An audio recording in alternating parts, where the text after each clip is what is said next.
Parole et vie, bienvenue. Ceux qui, parmi vous, connaissez l'Évangile de Jean d'une façon spéciale pour vous y être attardés, pour l'avoir étudié, vous savez bien que les deux mots « parole » et « vie » font partie intégrante, essentielle de cet Évangile. Un Évangile de l'intériorité qui nous aide aussi à mieux comprendre l'intérieur de l'action. À notre émission, nous aurons une démarche de contemplation avec un portrait sur la communauté de Thésée. À évêque et pasteur, Monseigneur Pierre Melki de la communauté syriaque catholique. À Visage d'Église, les services communautaires catholiques incorporés, un service d'action, prière du milieu, les petits chanteurs du Mont-Royal, le psaume 109, « Tu es prêtre à jamais ». Rejoignons pour l'instant Bertrand Ouellette et les mots bibliques. Dans la Bible, quel terme peut désigner autant des mots que des actes ou des événements? Les chrétiens et les chrétiennes emploient souvent l'expression « la parole de Dieu » pour parler de la Bible, même si on sait très bien que ce ne sont pas les mots de Dieu. On ne dira pas « ce sont les paroles de Dieu », mais la parole de Dieu. Sachant que Dieu parle, oui, mais à travers des personnes, des croyants qui ont écrit ces textes-là et Dieu nous parle à travers ceux qui nous parlent. Le mot « parole » est beaucoup plus fort dans la Bible, dans la langue biblique, l'hébreu, que dans nos langues modernes. Pour nous, parole, c'est souvent des paroles en l'air. On va dire quelqu'un, il parle, mais il ne le fera pas. On va parler des paroles en l'air, par exemple, des politiciens en campagne électorale. On va dire que ce sont des promesses, mais c'est de l'air. On va des fois dire les paroles passent, mais les écrits restent. Pour nous, pour que ce soit du solide, pour que ce soit sûr, permanent, il faut qu'il y ait une signature, un écrit, un document. Mais à l'époque biblique, qui n'était pas une époque où l'écrit avait autant d'importance, la parole est beaucoup plus importante, beaucoup plus forte, beaucoup plus concrète. Le mot même « parole » avait des sens plus larges que nous. On pouvait dire une chose avec le mot « parole ». Le mot « parole » en hébreu, c'est « davar », mais on peut le traduire parfois par chose, parfois par événement, parfois par histoire, parfois par affaire même. Je vous donne quelques exemples qui sont assez intéressants. Lorsque l'auteur du livre des Rois parle de David, il dit ceci. « En effet, David avait fait ce qui est juste aux yeux de Yahvé, le Seigneur, et il ne s'était pas dérobé de ce qu'il lui avait ordonné durant toute sa vie, sauf dans l'affaire d'Uri le Hittite. » Vous vous rappelez peut-être que Uri le Hittite, c'est l'homme dont David avait pris la femme. L'affaire d'Uri le Hittite, bien, en hébreu, on a la parole, le davar, la chose. Très souvent, on voit ça, par exemple, pour dire « après ces événements ». Par exemple, quand Abraham vient de participer à une guerre avec 4 grands rois, la phrase suivante, c'est « après ces paroles » en hébreu. Mais on lit dans le texte traduit « après ces événements », parce que le mot « parole » est très riche, très concret. Quand on parle des actes de quelqu'un, on dit dans la Bible « c'est parole ». Il faut avoir ça en tête quand on a l'expression « la parole de Dieu ». Quand on parle de parole de Dieu, on parle bien plus de ses actes, de son action dans l'histoire que des mots. Même, quelqu'un a déjà dit, pour entendre la parole de Dieu, il faut se servir de ses yeux. On entend avec ses yeux parce qu'on regarde les événements, on regarde l'histoire, et à ce moment-là, on voit Dieu à l'œuvre. Alors, quand les chrétiens disent « Jésus est la parole incarnée », on ne dit pas c'est un mot, on ne dit pas c'est des mots, on dit c'est l'action même de Dieu dans notre histoire. Il faut se rappeler de ça. Ceux ou celles qui participent à la liturgie entendent à un moment donné l'expression « acclamons la parole de Dieu ». Mais jamais on répond « gloire à toi, ô livre saint » ou « gloire aux paroles écrites ». On répond toujours « gloire à toi, personne », « gloire à toi, la personne de Jésus ».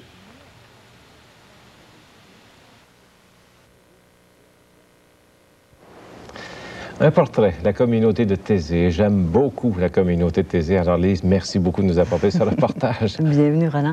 Et c'est un reportage qui est très parlant sur ce qu'est cette communauté de l'intérieur, parce qu'on sait qu'ils ont aussi des envois vers toutes les parties du monde. Mais là, on voit ce qu'est la communauté à l'intérieur. Et c'est une communauté à essence monastique, donc une communauté qui est tournée vers la contemplation, vers le silence, mais qui invite aussi des gens à venir vivre ce silence chez eux. Alors, il y a des gens qui se rendent de partout à travers le monde sur cette petite colline dans le sud de la Bourgogne et qui vont passer un moment de contemplation, qui vont aussi passer un moment de réflexion en compagnie des moines ou en compagnie d'autres personnes qui sont là. Et l'atmosphère est vraiment magnifique. Alors, merci beaucoup, Lise, de nous apporter ce reportage encore une fois.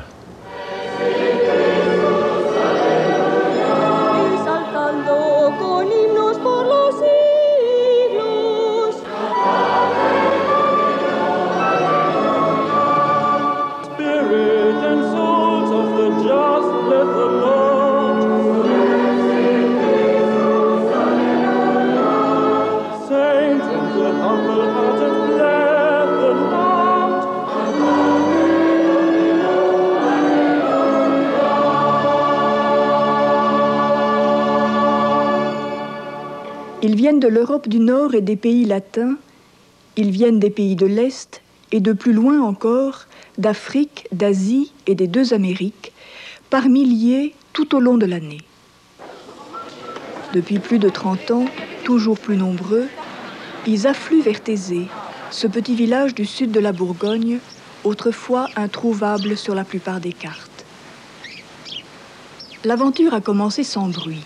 C'était en 1940, en pleine guerre. Un homme seul, frère Roger, a gravi pour la première fois la colline de Thésée.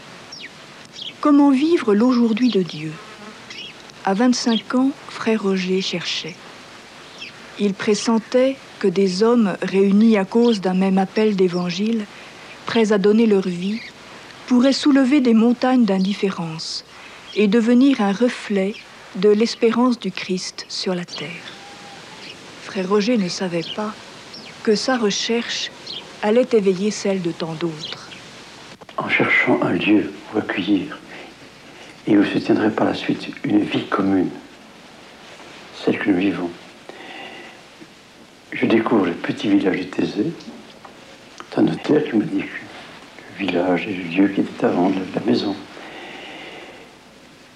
Et puis j'entends une femme me dire, une vieille femme me dire, « Oh, restez ici, nous sommes si seuls. » Et cette solitude dure pour des personnes âgées, c'est une expression de la pauvreté. Cette parole, je l'ai retenue. Dans d'autres lieux où j'avais passé pour chercher un lieu, une maison, je n'ai pas entendu une parole comme celle-là. Alors cela m'a retenu sur la colline de Thésée. Ces paroles d'une pauvre femme. Le village était déserté, sans avenir. Mais frère Roger avait déjà compris qu'il n'était pas appelé à créer dans la facilité. La vie commune qu'il commençait à imaginer, il souhaitait l'insérer dans la détresse du moment. Vie intérieure et solidarités humaines, lutte et contemplation, ces deux dimensions de la vie de Thésée étaient déjà présentes en germe. 1940, les temps étaient durs, la moitié nord de la France subissait l'occupation nazie. Frère Roger ouvrit sa maison pour y cacher des réfugiés, juifs notamment. Après la guerre, c'est à des prisonniers allemands qu'il offrit l'hospitalité. Au long des années, Thésée est devenu le nom d'une communauté d'essence monastique. Pour soutenir cette création commune, frère Roger n'a cessé de réfléchir, d'écrire, de publier des livres. Mais c'est avant tout créé par la vie qui l'intéresse. Réaliser parmi les humains une parabole de communion, c'est la recherche poursuivie à Thésée, mais les frères ne sont pas tous en permanence à Thésée. Certains partent parfois ailleurs dans le monde, partager pour un temps les conditions de vie des plus pauvres. La communauté compte aujourd'hui 90 frères, catholiques et de diverses origines évangéliques, de plus de 20 pays et des 5 continents. Après quelques années de vie à Thésée, chaque frère s'engage pour toujours dans le célibat et la vie commune. With our brother Donor, yes to all that lead us, le Seigneur Christ, dans la compassion et dans l'amour qu'il a de toi, t'a choisi pour être dans l'Église un signe de l'amour fraternel.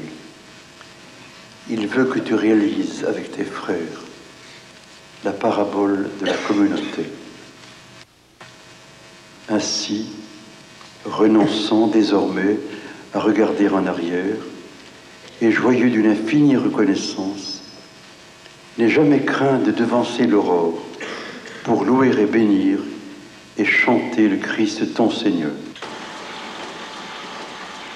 Dès le début, la communauté s'oriente vers la simplicité des moyens. Les frères décident de n'accepter aucun don, pas même les héritages de leur famille. Ils travaillent pour vivre et pour partager avec d'autres. Matin, midi et soir, la prière commune rythme la journée. À sa parole, les cieux sont été faits, qu'elle adore le Seigneur toute la terre. Alléluia. Alléluia, Alléluia, Alléluia. au début de la semaine, des milliers de jeunes gravissent la colline de Thésée. Une attente les a mis en route. Sortir de l'isolement, rencontrer d'autres, chercher Dieu, prier, trouver un chemin pour leur vie. Vous logez à la baraque 36-37. Vous avez l'introduction biblique demain matin à 10h à la table G. Los tickets de la comida. Dormirán en la barraca 36 y 37. Your Bible instruction at 10 o'clock in barrack 10. Chaque matin, en plusieurs langues, des introductions bibliques sont données par des frères. To enter into a relationship with God. That's the meaning of our faith. Avec des mots simples, jour après jour, on approfondit les sources de la foi. La réflexion est aussi soutenue par la lettre de Thésée. Publiée tous les 2 mois, elle est traduite en une trentaine de langues. L'échange se poursuit en une multitude de petits groupes. Personne n'est là pour convaincre. Chacun parle simplement de sa vie, de ses engagements, de sa recherche. Une semaine est riche en découvertes. Certains passent aussi quelques jours en silence. Des frères écoutent chaque jour ceux qui voudraient se confier. Être écouté, pas pour recevoir des conseils, mais pour sortir des impasses et découvrir des dons cachés. Les sœurs de Saint-André collaborent à l'accueil et à l'écoute des jeunes. Sur la colline, il y a une façon de voir, une façon de voir la personne dans ce regard du créateur de Dieu. Écrit bon. À Thésée, c'était la première fois où j'ai prié, non pas où j'ai tout découvert la prière, mais c'était ce moment où c'est vraiment moi, Laurent, qui en étant adolescent, j'ai décidé d'aller prier.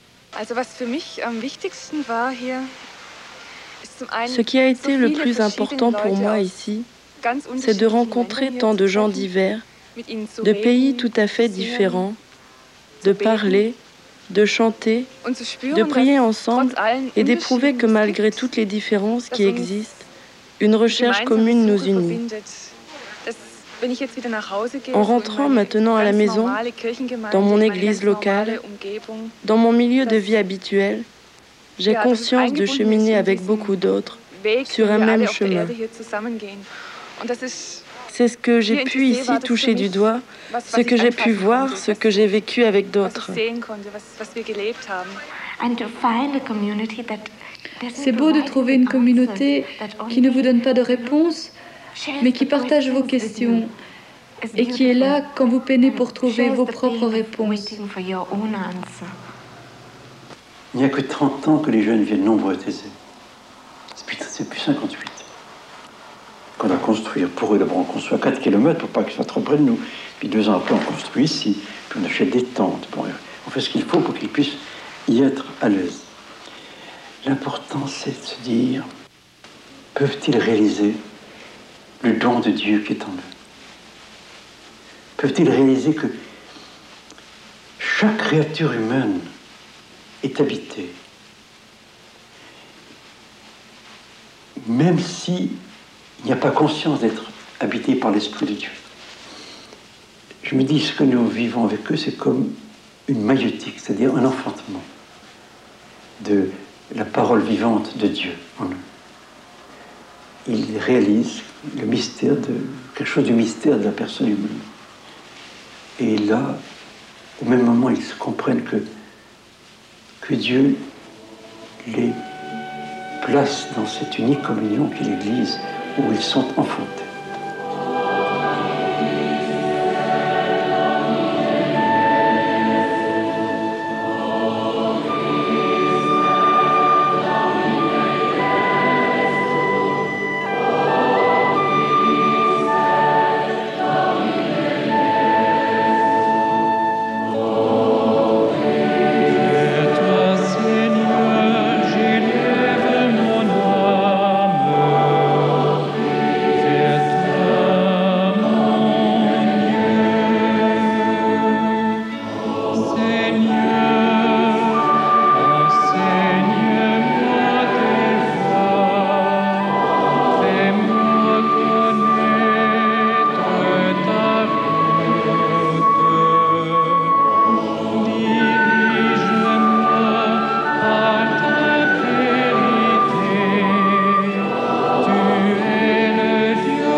notre chronique évêque et pasteur, j'accueille avec grand plaisir Monseigneur Pierre Melki. Il est co-évêque de l'Église syriaque catholique de la région de Montréal. Co-évêque, c'est pas un évêque. Non, c'est pas un évêque. C'est un titre auquel est attaché aussi une ordination, une imposition des mains quand il reçoit le titre comme tel.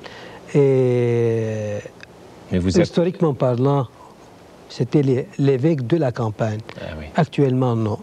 L'Église syriaque, j'aimerais ça qu'on essaie de préciser. Oui. Alors, vous êtes syriaque, de rite syriaque catholique. Oui. Votre évêque dans la région de Montréal, c'est le cardinal Turcotte. Oui, justement, c'est que les églises orientales, n'ayant pas d'éparchie propre, relèvent de l'ordinaire du lieu. Alors, de l'évêque catholique... Donc, c'est Monseigneur Turcotte qui est notre évêque. Oui. Alors, quelle est la différence, je dis, l'Église catholique romaine, l'Église syriaque? Bon, on a tous la même foi, sauf que nous avons une expression dans la liturgie qui diffère, oui. Avec des rites propres à nous, des rites 2 fois millénaires. Oui. Est-ce que vous relevez du pape Jean-Paul II? Oui, bien sûr. Je connais le pape comme chef suprême de l'Église. Après le pape, c'est notre patriarche, Ignace Antoine de Hayek. Bon. Alors ça, j'aimerais ça que vous me situiez le patriarche. Lui, votre patriarche, il est à Beyrouth. Il est à Beyrouth actuellement, oui, son siège. Mais le siège qu'il représente était autrefois à Antioche, oui. Une ville aujourd'hui en Turquie. D'accord. Et c'est à Antioche, comme vous le savez, que les chrétiens ont reçu le nom de chrétien pour la première fois. C'est ce qu'on lit dans les Actes des Apôtres. Oui. Donc ça remonte très loin, vraiment. Et notre Église continue la tradition d'Antioche.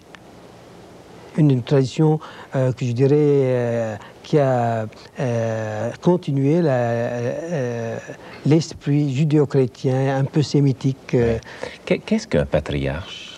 Un patriarche, si on se réfère au nom comme tel, c'est le père. Oui. Le père, donc, des fidèles, enfin, d'une communauté qu'il dirige. Mais votre patriarche de Beyrouth, par exemple, il est évêque. J'essaie de le lier au pape Jean-Paul II, par exemple, en lien. Là. Quelle est sa fonction? Lui, bon, il y a le pape qu'on reconnaît comme chef suprême de l'Église. Le patriarche, lui aussi, est le chef d'un corps épiscopal, qui représente tous nos diocèses au Moyen-Orient, oui. Et même aussi nos fidèles qui sont dans la diaspora. Oui. Alors tout le rite syriaque relève du patriarche. Justement. D'accord. De sorte que moi, quand je suis venu ici, j'ai reçu l'autorisation du patriarche pour que je m'occupe de nos Syriaques catholiques se trouvant ici à Montréal. Mais puisque vous êtes dans le diocèse, par exemple, qui est de Montréal et qu'il n'y a pas comme tel actuellement d'organisation pour l'Église syriaque, vous relevez, comme on disait tantôt, de l'archevêque de Montréal. Oui. Oui, on relève de lui. C'est lui qui fait les nominations, même des marguilliers. Oui. On donne les noms à l'archevêque, c'est lui qui entérine la nomination, etc. Est-ce que vous pouvez me dire une particularité de la liturgie que vous avez par rapport à ce que je connais, moi, par exemple, dans l'Église catholique? Bon, les particularités, c'est... on peut résumer, en donner quelques-unes, par exemple. Oui. Par exemple, le geste de la paix que nous avons dans la liturgie romaine avant la communion. Nous, ce geste, on le donne au début de la prière eucharistique. Oui. Bon, pourquoi? On prend la parole du Christ qui dit dans l'Évangile, si vous avez à offrir un sacrifice ou une offrande et que vous avez quelque chose contre ton frère, alors va te réconcilier avec ton frère et puis reviens offrir ton sacrifice. Oui. Alors, comme il s'agit donc, on est au début du sacrifice, on invite les fidèles à se réconcilier au tout début et puis on célèbre ensemble. Un autre geste, Monseigneur? Un autre geste aussi, par exemple, la fraction. Oui. La fraction, c'est une préparation à la communion. Oui. Vous l'avez dans le rite romain, par exemple, juste avant la communion. Nous, c'est avant le Notre Père. Oui. Étant donné que Notre Père fait partie de cet ensemble de la communion. Alors, ce qui est important de comprendre, c'est que cette liturgie-là relève justement d'une tradition 2 fois millénaire depuis Antioche. C'est ça. Il y a combien de familles dans votre communauté syriaque catholique? Il y a environ 800 familles. Et vous êtes en train de bâtir un temple, en fait? Nous avons bâti le centre communautaire depuis 2 ans. L'adresse, monseigneur? L'adresse, c'est 3000 Édouard Montpetit, Chambre des Laval. Donc, dans ce coin-là, s'il y a des gens qui veulent aller visiter ou bien profiter même prier avec nous, oui, assurément. Ils sont bienvenus. Toujours bienvenus. Monseigneur Merki, merci beaucoup. Merci à vous. Visage d'Église, les services communautaires catholiques. Lise, qu'est-ce que c'est? Ce sont des services communautaires qui s'adressent surtout à la partie anglophone, aux gens parlant anglais de la région de Montréal.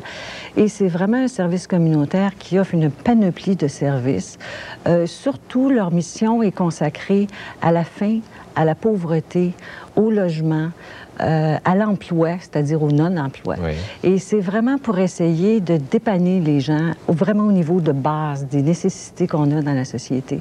Et ils offrent ces services-là autant pour les enfants, pour des jeunes, pour des personnes âgées. Ils ont vraiment un éventail de services. C'est un service qui nous est présenté par le Centre Saint-Pierre. Exactement, oui. Alors, un service communautaire catholique.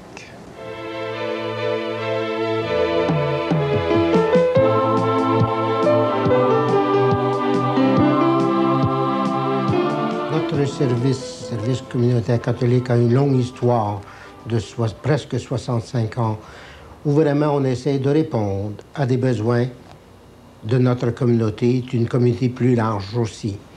Les dernières 10 années, il y avait une adaptation à faire au niveau de créer des services bien plus locaux, comparé à le réseau qui s'est développé au niveau du gouvernement. Exemple, notre accent est mis sur les expressions, les besoins des individus très locaux, l'expérimentation, l'accent est mis sur les bénévoles, l'accent est mis aussi au niveau de la communauté, de rejoindre la communauté le plus proche qui se prend en main. Peut-être c'est pas si original, sauf que notre approche met l'accent sur le partenariat. Je vais vous donner un petit exemple. On a regardé par exemple des mères célibataires.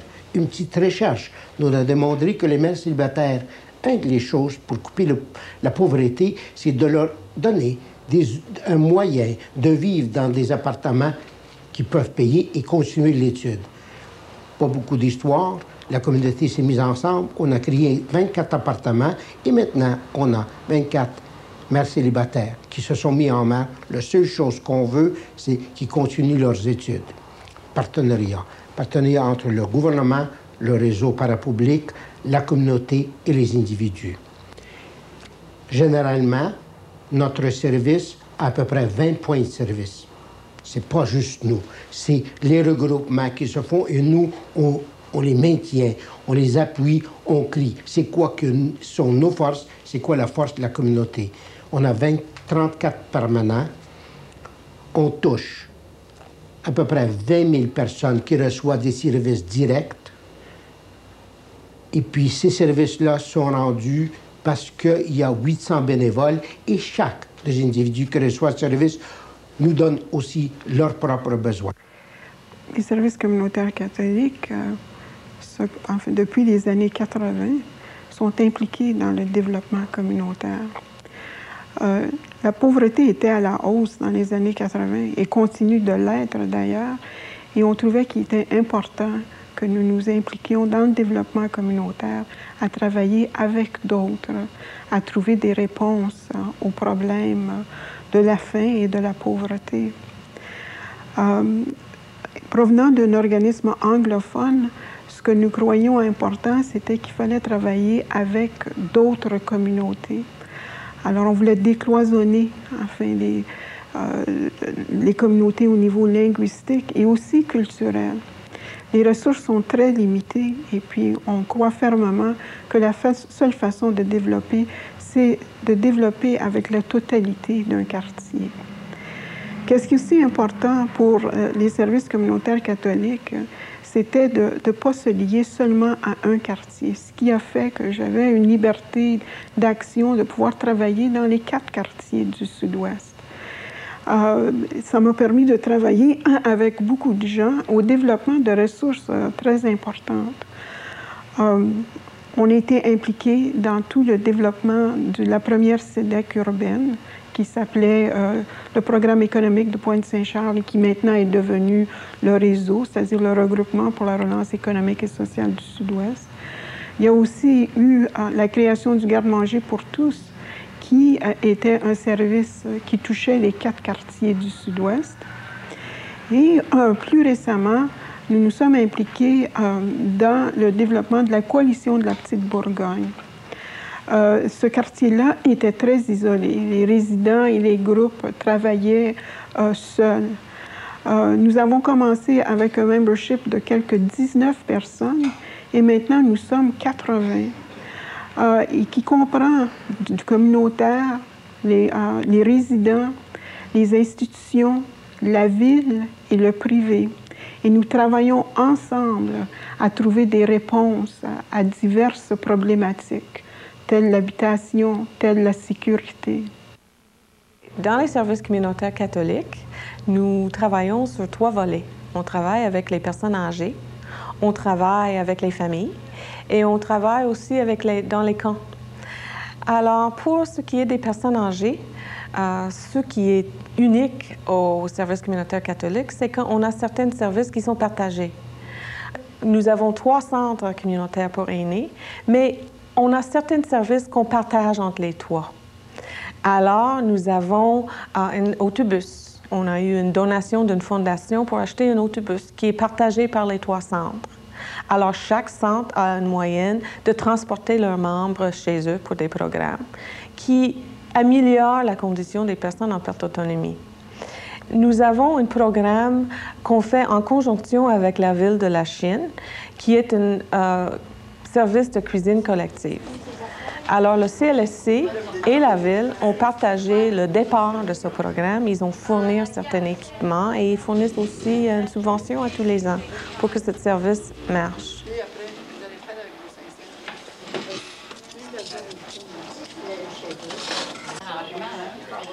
Nous avons également un coordinateur des bénévoles qui aussi travaille pour les 3 centres, qui fait le recrutement pour tous les 3.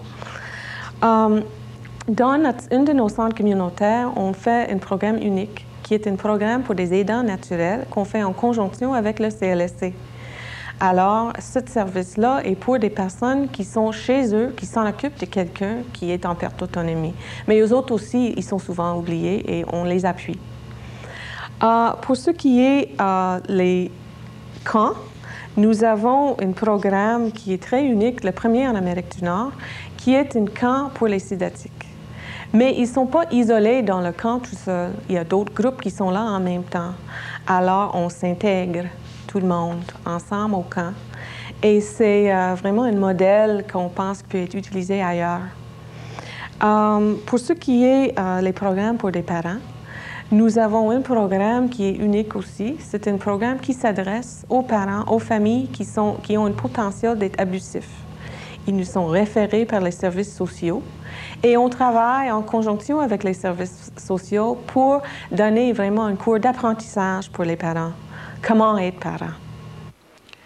Un bon exemple d'un partenariat, c'est une femme qui travaille dans un centre d'accueil. C'est une bénévole de 76 ans. Elle a dit, moi, j'avais 16 enfants et je ne peux pas faire la popote pour moi-même. Mais je peux faire ça pour 50 personnes. Puis c'est comme ça qu'on a commencé une cuisine pour les itinérants. Et ces personnes-là qui mangent l'aident, parce que c'est une femme qui a besoin d'une collaboration. C'est ça, la collaboration et le partenariat.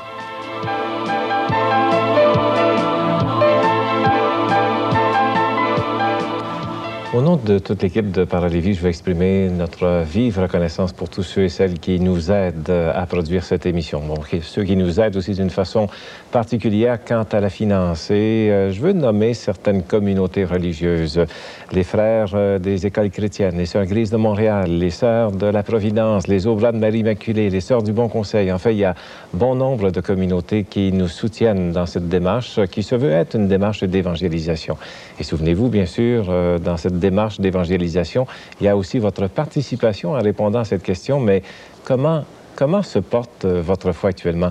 Tout simplement, qu'est-ce qu'est votre foi actuellement? Sur quoi elle se fonde? Quels sont ses doutes, ses convictions, ses certitudes? Faites-nous connaître cela. Prenons un instant de recueillement en compagnie des petits chanteurs du Mont-Royal.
suite de notre deuxième partie de notre émission Parole et Vie. Initiative et projet d'Église du diocèse de Joliette pour briser la solitude chez les femmes, le Centre des Ailes, un centre pour femmes. Entre deux âges, la question, quelles sont les images de Dieu que vous portez? Sophie Giroux va nous revenir avec la chronique sur les rayons. Village Global, Pierre Bélanger, il nous aide à mieux porter un regard sur ce pays de l'Afrique centrale qu'est le Rwanda. Mais tout d'abord, Femmes, Église et Société, Janine Ouellette nous entretient des femmes dans l'Antiquité. Elle est en compagnie de Benoît Voyer. Janine, la période de l'Antiquité, ce n'est pas seulement l'histoire des Hébreux? Non, à la période de l'Antiquité, à ce qui nous concerne au moins, on va voir aussi la condition des femmes chez les Grecs et chez les Romains. Si on compare, qu'est-ce que c'est? D'abord, la société grecque est une société beaucoup plus ouverte que la société juive. C'est une société démocratique. On dissocie loi et religion. On est quand même dans un système patriarcal et c'est la monogamie qui est en force à ce moment-là. Au niveau religieux, ça fait un changement aussi puisqu'on se retrouve avec des religions officielles et non officielles. Alors, les religions officielles, ce sont les hommes. Ça concerne les hommes, c'est toutes des liturgies masculines, etc. Tandis que dans les religions non officielles, on voit réapparaître le culte agraire, là, tout le système de fécondité, puis le culte à la déesse mère. Et chez les Romains?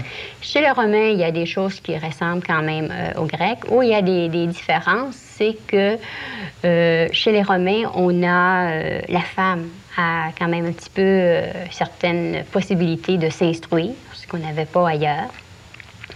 On a aussi la femme qui a, pour la première fois, presque une citoyenneté romaine. Par contre, au 1er siècle, il y a toute la polygamie qui revient aussi. Et au niveau religieux, c'est la même chose, officielle, non officielle, avec des liturgies féminines aussi. Dans l'Empire romain, il y avait la célèbre Palestine. Qu'est-ce qui se passe à ce moment-là? En Palestine arrive le christianisme avec Jésus. Donc, Jésus, c'est un juif. C'est sûr qu'il arrive dans un monde juif avec les coutumes qui sont là. Donc, il ne vient pas tout chambarder. Mais Jésus, quand même, a apporté, on peut dire, des améliorations à la femme. Il est un peu différent des siens dans ses agirs et dans son langage. Un exemple? Exemple, il va causer avec la Samaritaine. Ça, c'est extraordinaire, puisque c'est une étrangère et en plus, c'est une femme. Il va aussi se laisser toucher par une femme atteinte d'hémorragie. Alors, ça veut dire qu'il met de côté toute l'histoire du tabou du sang. Il est contre aussi la lapidation de la femme adultère. Les accusateurs deviennent même les accusés. Et on pourrait dire que la plus belle histoire de libération là-dedans, c'est vraiment la guérison de la femme courbée, où il la guérit physiquement, psychologiquement et socialement, puisque ça se fait le jour du sabbat. Qu'est-ce qu'il y a à retenir de Jésus et de l'époque des Grecs et des Romains? Disons que l'époque des Grecs et des Romains, il y a des ressemblances, des différences, dépendant si on est à l'an 4000 ou à l'an 1000. Mais au niveau de la période de Jésus, je pense que ce qui est très important à retenir, c'est que l'accès à Dieu pour les femmes se fait d'une façon très différente. Au lieu de se faire par la circoncision et passer par l'homme, elle peut maintenant entrer en relation à Dieu directement par le baptême. Est-ce qu'on peut dire que Jésus aimait les femmes? On peut dire que Jésus a été très attentif aux femmes. Merci, Janine. Bienvenue. Projet et initiative d'Église, c'est au diocèse de Joliette, le Centre avec des ailes. Et on va en savoir plus en compagnie de Louise Baudry. Centre avec des ailes, E-L-L-E-S. Oui. C'est un centre de femmes. C'est un centre de femmes, avec des femmes, c'est ça. C'est une ressource qui a été mise sur pied par des femmes dans le milieu comme tel, dans les paroisses. Pour celui du Centre avec des ailes, on regroupe 8 paroisses du diocèse nord, de la région nord de Joliette. Comme tel, c'est pas un mouvement qui est germé de la pastorale diocésaine, mais vous êtes en lien avec les paroisses. Oui, on est en lien avec les paroisses. C'est sûr que des personnes qui sont engagées dans le centre de femmes ont aussi une particularité. Comme moi, je fais des mouvements d'action catholique. J'étais comme issue de ce milieu-là. C'est une partie de mon engagement, de ma volonté de m'engager avec les femmes. Oui. Donc, on a des liens directs avec les paroisses. On travaille pour les milieux comme des projets de cuisine collective. On collabore avec les paroisses dans les presbytères pour avoir des ressources avec les femmes. Vous êtes dans les paroisses, dans les presbytères? Dans les presbytères, oui, entre autres, oui. On vous ouvre les portes? On nous ouvre les portes, oui. C'est, entre autres, on a un village comme Saint-Charles-de-Mandeville, où un petit village là, où on veut négocier, appareiller les femmes, les outils pour faire des cuisines collectives. Alors, c'est avec les curés, avec les gens impliqués dans la paroisse qu'on peut le faire. Oui. Quelle est votre plus belle réussite, Louise? Je pense que c'est les cuisines collectives. Je pense que c'est un moyen où qu'on a trouvé de rendre la dignité un peu aux femmes. Les femmes qui viennent dans les centres de femmes, ce sont des femmes qui sont dépourvues, qui sont financièrement, on ne peut plus les appeler pauvres plus que pauvres. Ils sont en train de s'appauvrir encore plus. Alors, c'est un moyen qui leur permet d'être plus impliqués, de se créer un réseau d'entraide avec les femmes, de faire en sorte qu'elles peuvent se sentir plus autonomes. Puis, elles ne sont pas là pour demander de la nourriture. Elles fabriquent à manger à leurs enfants, rencontrent d'autres femmes qui ont la même situation. Il me semble, Louise, que c'est une belle façon que de vivre l'Évangile. Oui, je pense que c'est comme ça, je pense en tout cas de par mes croyances à moi, je pense que c'est comme ça qu'on permet aux femmes de croire un peu à la vie, d'avoir un peu d'espoir, parce qu'avec la situation actuelle, partout, que ce soit chez nous ou ailleurs, c'est difficile à vivre et ce sont les femmes qui sont les premières préoccupées de nourrir les enfants. Alors, par les projets de cuisine collective, c'est qu'est-ce qu'il y a de plus... Un des gros objectifs, c'est de briser la solitude. Oui, parce que ce sont des femmes qui croient qu'elles vivent ce problème-là toutes seules, qu'elles pensent qu'il n'y a pas personne qui sont aussi mal pris qu'elles. Alors, de les mettre ensemble, parce qu'on cuisine, mais en plus de ça, on discute, on jase, on voit, bon, tel a un problème, etc. Alors, elles peuvent jaser entre elles et puis souvent, elles trouvent la solution entre elles. Donc, il n'y a pas un professionnel ou une professionnelle qui leur dise c'est quoi la solution, c'est elle qui la trouve. Si on veut en savoir plus, Louise Baudry, c'est au Centre de femmes, le Centre des Ailes. Oui. C'est ça, à Joliette. Merci beaucoup, Louise. Merci. Au revoir. Quand je prononce le nom Dieu, il vient tout de suite en tête des images. Bien, c'est la question que pose Yvon Cousineau à son groupe Entre deux âges, des jeunes et des moins jeunes. Quelle image de Dieu avez-vous? Quelle image est-ce que vous vous faites de Dieu? C'est la question d'aujourd'hui. Et puis, je vais aller voir d'abord Lydie parce qu'elle va nous parler de son image. Comment vois-tu? Comment as-tu vu Dieu? Miséricordieux. J'avais une grand-mère qui me parlait de l'amour de Dieu avec la nature. Dans la forêt, on se promenait, puis un beau gros champignon, un beau cèpe énorme. Elle me le faisait respirer, toucher, sentir, et elle me disait, ça, c'est l'amour de Dieu. J'avais 6 ans. Tu as déjà connu d'abord l'amour de Dieu. Voilà. Même pas un Dieu vengeur. Pas du tout. Calculateur. Puis, pas du tout. Puis je me trouve en Afrique à l'âge de 16 ans, et de nouveau, je suis avec le père missionnaire, un Dieu miséricordieux, plein d'amour. Il n'y avait que l'amour qui comptait à ses yeux et la miséricorde de Dieu. Donc, je n'étais que baignée par cela. Et quand j'arrive à Arvida, en 1956, j'ai découvert qu'il y avait une autre sorte de Dieu. Et quel était ce Dieu que vous avez rencontré à Arvida? À 21 ans. À 21 ans. J'ai rencontré un Dieu qui était vengeur, qui était punisseur, pas face au péché. Puis moi, comment ça s'est manifesté, ce Dieu? Parce que vengeur, c'est quoi, punisseur? Eh bien, c'est-à-dire que monsieur le curé en chair ne parlait que des péchés, et puis les pénitences qui allaient avec ça. Et moi, je n'avais connu que seul et unique péché. Péché contre l'amour de Dieu, ne pas assez aimer son prochain, ne pas assez aimer Dieu. Alors, tous les autres péchés, j'ignorais. Alors, il n'y avait que celui-là qui était le plus important. Voilà, et je me suis adaptée à cela, mais j'ai gardé mon Dieu miséricordieux. Céline, as-tu connu un Dieu patron, un Dieu vengeur, non, un Dieu... Quel est votre Dieu, madame? Il ressemble beaucoup à celui de Lydie. Moi, par l'expérience en Afrique aussi, par l'expérience tout au niveau de l'éducation, on ne m'a jamais présenté un Dieu vengeur, sinon... parce que ma mère m'en a raconté de l'éducation qu'elle avait reçue. Mais c'est pas le Dieu qu'on m'a présenté du tout. Puis c'est peut-être le Dieu amour, le Dieu proche, le Dieu à travers la nature. Ça me rejoint beaucoup dans ce qu'elle dit. Mais toi qui travailles avec des jeunes, ont-ils cette notion de Dieu amour ou de Dieu vengeur? Beaucoup plus, beaucoup plus. Je pense que le Dieu vengeur, bon, à mon sens, il appartient peut-être à une génération qui était peut-être il y a à peu près une vingtaine d'années et avant. Là. Dans mon temps. Ah! Peut-être. Peut-être, je sais pas. Mais je me compte chanceuse de ne pas l'avoir connu, parce que je me serais... en tout cas, il me semble que j'aurais peut-être moins adhéré aux religieux et à toute la spiritualité qui en découle. Du Dieu vengeur, moi, ça ne me rejoint pas du tout. Je pense qu'à ce moment-là, on développe plus de méfiance, de crainte. Et puis de crainte, mais dans le sens négatif. Ouais. Parce que la crainte, on dit, c'est le commencement de la sagesse que nous allons voir. Qui est devant nous. Voilà. Le cheveu blanc ne crée pas la sagesse. Non, Dieu on a fait l'histoire, a fait de Dieu ces dernières années, disons quand même quelques années, un Dieu calculateur, un Dieu moralisateur. Je veux dire, Dieu, pour moi, c'est la plénitude de l'homme. C'est la plénitude. L'homme est appelé à trouver sa plénitude. D'ailleurs, on cherche la plénitude, on cherche l'amour, on cherche la tendresse, on cherche à être bien. Et on le trouve qu'en Dieu, je pense, pleinement. Et pour moi, Dieu, c'est la plénitude. Ce n'est pas une histoire de piété, ni de dévotion, ni de morale, Dieu. Des fois, ça fait un petit peu, pour les gens, quand on parle de Dieu, ça fait têteux, ça fait mielleux, ça fait niaiseux. Je veux dire, Dieu, c'est le bien-être, le bonheur à l'état pur de l'homme qui se trouve en Dieu. Je dirais, c'est ça, c'est même pas une question de religion. La religion est un véhicule pour arriver à Dieu.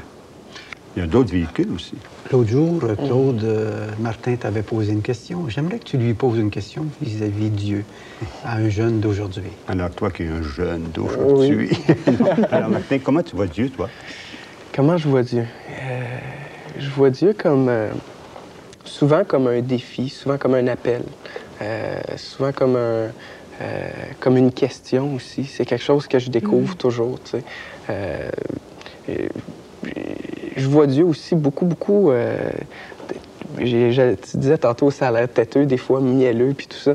Je vois Dieu aussi beaucoup dans les gens, mais dans ce que les gens me posent comme question. Parce que je suis quelqu'un qui cherche beaucoup de réponses. Puis pour moi, chaque personne est comme représentatif d'une société dans laquelle je vis, tu sais, puis c'est comme une recherche, tu sais, puis Dieu me pose une question, puis Dieu me pose des questions, toujours, tu sais, puis c'est ça. Alors, pour moi, Dieu, c'est une recherche, c'est un état de bien-être aussi, comme tu dis, parce qu'il y a des moments, bon, j'adore prendre mon bain, puis aussi, c'est les moments de silence, ça fait partie des moments de silence qu'on a parlé plus tôt. J'aime le silence, j'aime le bien-être, c'est ça. C'est un peu ça. Si on pouvait dire en une phrase chacun, rapidement, Dieu, c'est... Amour. Amour. Oui. Je suis d'accord avec Lydie, moi. Moi, je dirais le chemin de l'amour. Le chemin de l'amour dans le sens du dépassement et de toujours aller vers Dieu. Dieu, est-ce que c'est un Dieu jeune ou une image vieille? Ah, Dieu n'a pas d'âge, je pense. Dieu n'a pas d'âge. Ben, je veux dire, c'est encore une question de... On est terrestre, on cherche à mettre des mots sur... on cherche à mettre des connotations, des références, hein, de terre à terre. Pour moi, Dieu, c'est quelque chose que je vais connaître pleinement, ou, tu sais, puis c'est le mystère, c'est ça. C'est quelqu'un à découvrir, c'est quelqu'un à rencontrer, c'est quelqu'un à aimer. C'est le chemin, la vérité et la vie que Jésus nous a montré d'ailleurs, que je vous envoie aussi à chacun et chacune d'entre vous. Merci. Sur les rayons, en compagnie de Sophie Giroux. Et Sophie, je pense que vous allez faire plaisir à bien des gens en nous présentant ce volume. Portrait de Pauline Vanier, c'est aux éditions Novalis. Oui, Pauline Vanier, c'est la mère de Jean Vanier, le fondateur de l'Arche. Et elle était aussi l'épouse de Georges Vanier, le gouverneur général du Canada. Oui. Et c'est toute sa vie, évidemment, c'est une vie assez fastueuse, on ne peut pas se le cacher. Une vie où elle a rencontré plein de gens, où elle a voyagé beaucoup. On apprendra qu'elle a aidé à guérir des gens, à soigner des malades un petit peu lors de la Deuxième Guerre mondiale. Mais moi, ce qui m'a beaucoup touchée, c'est surtout la dernière, lorsqu'elle est devenue veuve et qu'elle a décidé d'aller vivre avec son fils en banlieue de Paris, là où il a fondé l'Arche. Et c'est vraiment le cheminement, l'aboutissement, parce qu'elle était très hésitante avant d'aller l'aider, parce qu'elle se disait, je ne serais pas à l'aise avec ces gens-là, puis tout ça. Et finalement, on l'appelait à ses funérailles, on était tous en deuil parce qu'on se disait, notre mamie est morte, et elle a vraiment marqué le cœur des jeunes. Alors, l'écriture, c'est une écriture un peu journalistique?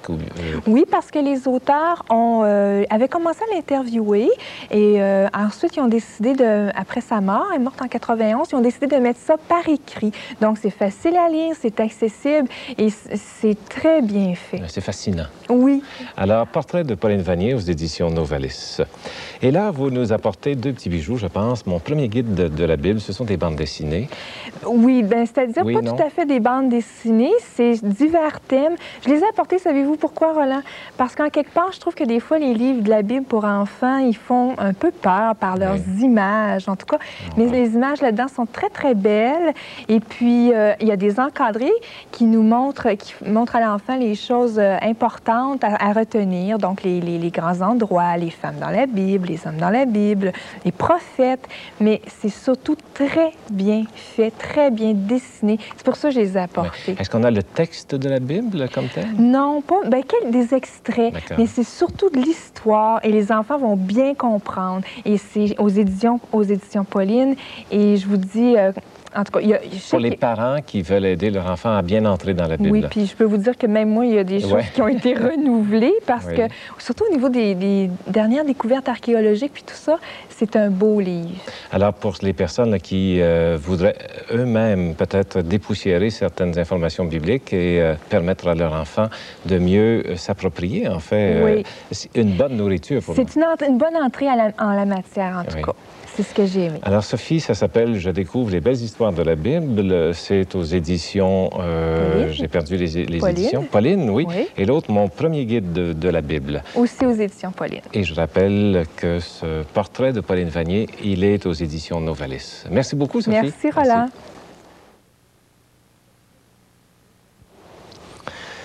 Pierre Bélanger nous aide maintenant à jeter un coup d'œil sur ces pays de l'Afrique centrale, entre autres le Rwanda, le Burundi. C'est notre chronique Village global. Un de mes confrères jésuites, le directeur du bureau des missions, est revenu récemment d'une visite au Burundi et au Zaïre, où il a visité des camps de réfugiés rwandais. J'ai quelques photos, d'ailleurs, ici, qui m'ont rapporté. Des dizaines de milliers de personnes ont été déplacées par cette guerre ethnique terrible entre Tutsis et Hutus. Au début de la guerre, c'est surtout des Tutsis qui ont souffert de la part des militaires Hutus qui étaient au pouvoir. Ensuite, c'est plutôt le contraire. Les rebelles Tutsis, avec leurs alliés ougandais, ont pris le pouvoir à Kigali, la capitale, et ont chassé les gens de l'autre groupe ethnique qui se sont retrouvés surtout au Zaïre, finalement. L'Afrique, c'est loin, géographiquement, puis culturellement aussi. Puis on peut avoir l'impression qu'on ne réussit pas à comprendre comment une affaire comme ça a pu se passer.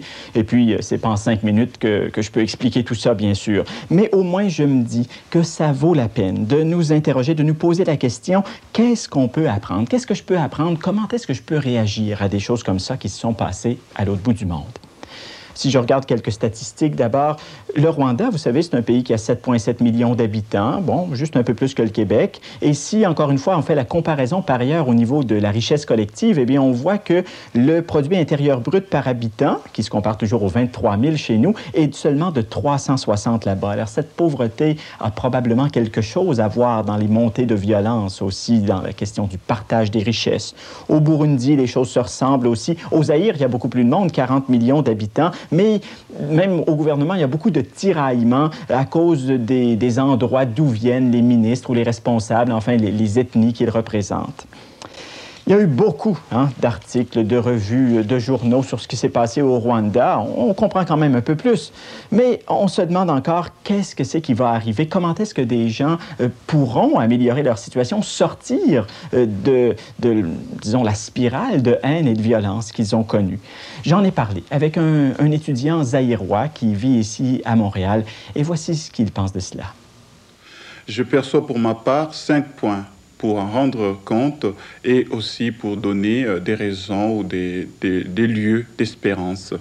La première raison, ce n'est pas ignorer que le mal reste en nous. Chrétiens ou pas, le mal est quelque chose qui nous guette continuellement et par rapport auquel nous devons rester vigilants. La deuxième raison, c'est la prétention. Veillez à la prétention que nous avons de penser que nous sommes les seuls à pouvoir faire du bien pour notre pays. Et ça, beaucoup de dirigeants en Afrique centrale ne l'ont peut-être pas encore compris. La troisième raison, c'est le fait de s'imaginer que si on est sur un territoire, on est les seuls à avoir droit à ce territoire. Les autres n'ont pas droit. Et je crois la situation dans laquelle nous sommes tombés s'explique aussi par ces désirs de s'accaparer du territoire, de la terre, qui est pourtant un bien pour tous. La quatrième raison, c'est l'impatience. Trop impatient pour que les choses évoluent comme on le voudrait, d'après les intérêts qu'on a calculés. Mais les choses ne se passent pas nécessairement de cette manière-là. Et je crois que si on est arrivé à la guerre, c'est parce qu'on n'a pas pu modérer l'impatience. La dernière raison, c'est la folie. Évidemment, la folie, quand elle dégénère, il est difficile de pouvoir la contrôler. Les 500 000 morts dont on parle, eh bien, c'est aussi le fruit de cette folie. Et il aurait fallu des moyens autres qu'on n'a plus à sa disposition pour pouvoir maîtriser cela. J'espère que les uns et les autres pourront penser à ces raisons-là, à ces possibilités pour améliorer les choses dans l'avenir. Je parlais récemment avec une permanente du Centre d'études et de coopération internationale, le CECI, un organisme non gouvernemental très impliqué dans l'aide aux réfugiés rwandais au Burundi et au Zaïre. Et il y a deux choses que je retenais de cette conversation. Premièrement, c'était que même si on demeure perplexe, avec des questions sur ce qui s'est passé et sur les raisons profondes qui ont fait des événements aussi terribles que ceux-là, on ne peut pas demeurer froid ou insensible aux besoins de dizaines de milliers, de centaines de milliers d'enfants, de femmes, d'hommes qui veulent vivre. Et donc, la solidarité avec nos frères et sœurs du monde entier, c'est quelque chose qu'on peut sentir dans un cas comme celui-là comme incontournable, selon un adjectif à la mode. Deuxièmement, eh bien, je m'aperçois que nous avons là une occasion d'être source d'espérance. Source d'espérance pour les réfugiés rwandais, pour tous ces gens là-bas qui sont sur le terrain et qui se demandent comment la vie pourra continuer pour eux. Mais en même temps qu'on apporte de l'espérance pour ces gens là-bas, eh bien, on est source d'espérance pour nous-mêmes aussi. Le fait d'apporter un signe d'espoir pour des gens, eh bien, ça nous en donne, ça nous montre qu'on est plus humain. En tout cas, moi, je peux vous dire que c'est en préparant cette chronique-là, que je termine maintenant, que j'ai senti avoir un rôle à jouer dans l'amélioration de l'avenir des gens du Rwanda, que j'ai décidé de m'impliquer, de participer à l'une ou l'autre des campagnes qui nous sont offertes de ce côté-là. Et c'est devant le témoignage de gens qui y sont allés, qui continuent à y travailler, que j'ai été touché et que j'ai senti en moi l'espérance grandir. Il y a des gens qui font quelque chose, on peut au moins les soutenir. Parole et Vie est rendu possible grâce à un vaste réseau de collaboration en Église. Parole et Vie peut survivre en comptant sur le support financier de personnes intéressées à la présence de l'Église dans les médias. Toute contribution financière de votre part est bienvenue. Elle exprime votre volonté de présenter le message chrétien au cœur de notre monde. Écrivez à Parole et Vie, 1600 Delorimier, Montréal, Québec, H2K 3W5. Voilà, merci d'être là avec nous pour cette émission Parole et Vie. Comme à l'habitude, nous allons terminer avec la parole de Dieu, un texte, le prologue de Jean, qui sera lu par Mireille Thibault. De l'Évangile selon saint Jean. Au commencement était le Verbe, et le Verbe était tourné vers Dieu, et le Verbe était Dieu. Il était au commencement tourné vers Dieu. Tout fut par lui, et rien de ce qui fut ne fut sans lui. En lui était la vie, et la vie était la lumière des hommes. Et la lumière brille dans les ténèbres, et les ténèbres ne l'ont point comprise.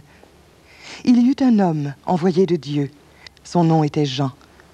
Il vint en témoin pour rendre témoignage à la lumière, afin que tous croient par lui. Il n'était pas la lumière, mais il devait rendre témoignage à la lumière. Le Verbe était la vraie lumière qui, en venant dans le monde, illumine tout homme. Il était dans le monde, et le monde fut par lui. Et le monde ne l'a pas reconnu. Il est venu dans son propre bien, et les siens ne l'ont pas accueilli. Mais à ceux qui l'ont reçu, à ceux qui croient en son nom, il a donné le pouvoir de devenir enfants de Dieu. Ceux-là ne sont pas nés du sang, ni d'un vouloir de chair, ni d'un vouloir d'homme, mais de Dieu. Et le Verbe s'est fait chair, et il a habité parmi nous. Et nous avons vu sa gloire, cette gloire que, Fils unique plein de grâce et de vérité, il tient du Père.